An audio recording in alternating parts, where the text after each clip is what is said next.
Well, hello there. This is Virtual Chess Noob learning and having fun with chess.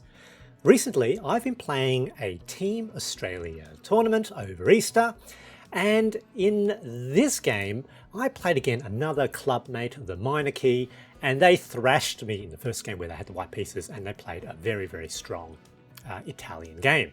So this time when I had the white pieces, I really wanted to win, and I managed to get a really, really nice Vienna Gambit game. So I want to show you this.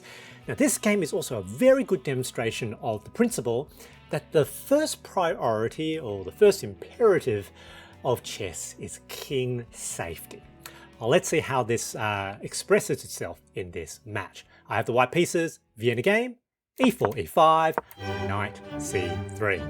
And my opponent with the black pieces, they play the king's knight, so the Falkbeer Variation, very good, and f4, Vienna Gambit. Now they decided to decline the gambit with d6. Now d6 is the second best move in this position. The best move is d5, which enters the main line. d6 is the second best, and it's very interesting for me to see that the chess.com analytic engine actually called this a book move, which is interesting to me. I've recently shifted over to Stockfish 16.1, the new version of Stockfish with the neural network, and I'd use that for my analyses for this video, for the videos and for my blogs. And the new version of Stockfish gives an evaluation of about plus 0.5 in this position, which I think is actually a little bit more favorable for white compared to the older versions of Stockfish. Very interesting. Now for white, the way to play against this, conservative and quite good setup is that we want to take d4, take the full center. Now we shouldn't take it right away because after captures, black now has the knight, which chases away our queen. So we sort of lose a bit of tempo, and you can see it basically goes back to equality. So it's not terrible, but not good for us either. So in this position, what we need is another defender of the d4 square if we want to put our pawn to d4. And a logical move is the knight. So king's knight to f3. Now it's double defended, knight and queen, and we can now play d4. Here, black decides to capture, so it's like a delayed accepting of the gambit, which is fine. d4. Immediately, that's what we wanted to do. That's what we want to capture. Full center also opens up that dark square diagonal for our bishop, and it's very difficult for black to hold on to that pawn. All right.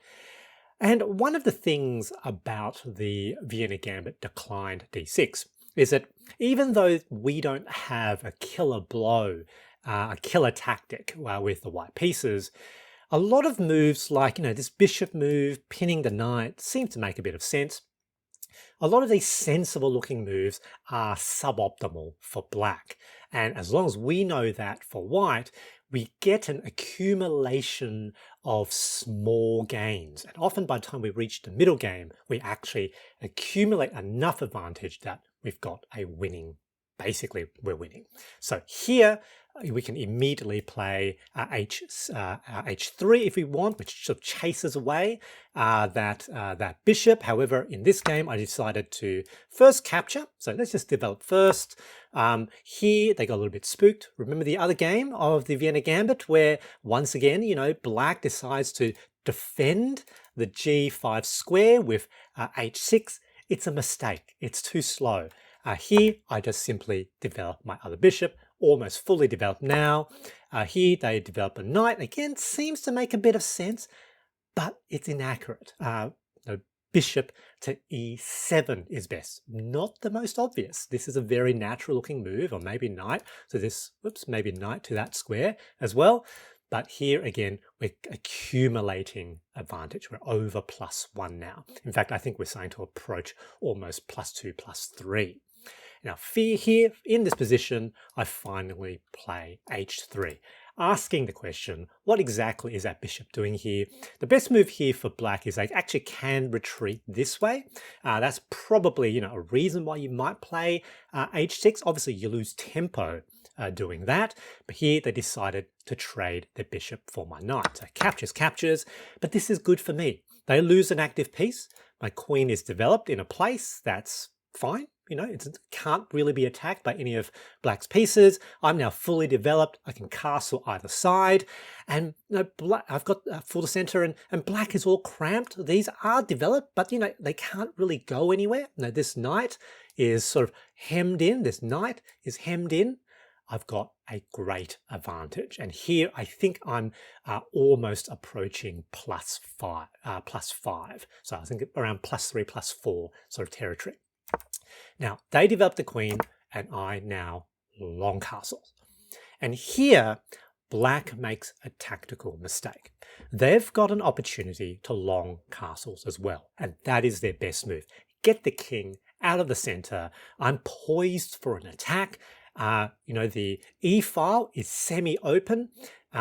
It's dangerous for the king to stay in the center. They should long castles right away. However, they decided they had time and opted to try to move their knight forward. Here, you know, sort of makes a bit of sense, has an attack on the bishop.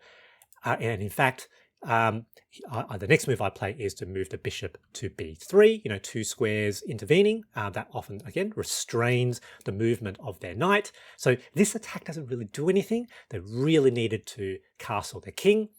In fact, in this position, Stockfish says, I don't even need to address my hanging bishop. It reckons the immediate e5 is best. And you think, e5? What's the logic here? Isn't that hanging? Well, it's a double attack. Attack on the knight, opens the diagonal, attack on that pawn, which of course then has an attack on the rook. And more than that, the risk is with the queen snuggled up against the king on a fully open e-file, the queen is liable to get pinned and then captured with one of my rooks down the fully open e-file. So this is a really problematic position for black, which is why they really need to get the king out of the center. Again, Stockfish thinks I don't even need to do anything about that bishop. Now in the game, I did see e5. I didn't know it was quite that strong. So I thought, look, let's bring the bishop to b3 first. Again, hems in these knights. They can't go anywhere. I could probably play e5 next. In this position, I think black noticed there was a problem and they opted to move their queen pretty much close to their last opportunity to safely long castle the king out of there, get it to safety. They didn't do so. And you can see very, very strong advantage to white. And yep, with Stockfish 16.1 at high depth, it's practically +5, +4.8. This is how strong white's position is relatively, given that we actually have material equality. All right, and here, as I said, I did see e5. I was going to make that move first, e5. And now black has a serious problem. They decide to capture this way. The knight should have moved out of the way. But now I take, open diagonal, discovered attack on the queen. And in this position, Stockfish's best move, Stockfish's recommendation is long castle to get the king out of there and sacrifice their queen. This is how bad the position is. That's an inhuman move. Of course, they block with the knight, but 1, 2, 3, 4. I control the d5 square 4 times. So takes, and here, you know, another potential discovered attack. They try to counterattack with the queen. It's a good idea. It's a good potential move. So queen to a4. It's a blunder. And at high depth with Stockfish, there is a forced line of checkmate in no more than 13 moves. Now, mate in 13 is completely incalculable by a human, but this is how bad this position is. The best move potentially is to bring the bishop to c5 and to get so that the king can castle short, or potentially, you know, sacrifice the queen for the bishop. No, to just get rid of one of my active pieces. Again, just a demonstration of how bad this position is for black. Now in this position, I have a very lovely pattern. I hope you agree. Here, the queen and the bishop are on this light square diagonal, slices the board in half, and so bishop captures the b7 pawn with an attack. Here, you know, it doesn't really matter. It's mate anyway. The way to delay mate the longest was to apparently play bishop to a3 and then to basically, you know, give spite checks. They give an attack. I suppose it makes sense. But with that b pawn now gone, meaning no defender of the c6 square, bishop back, and it's a royal fork. Now black, of course, captures, but actually to delay check even further, they can't even capture the bishop. They had to move their king. But now, queen takes with check, king is completely stuck. You notice the d file completely controlled by the rook, which means the king is forced to bong cloud to their doom.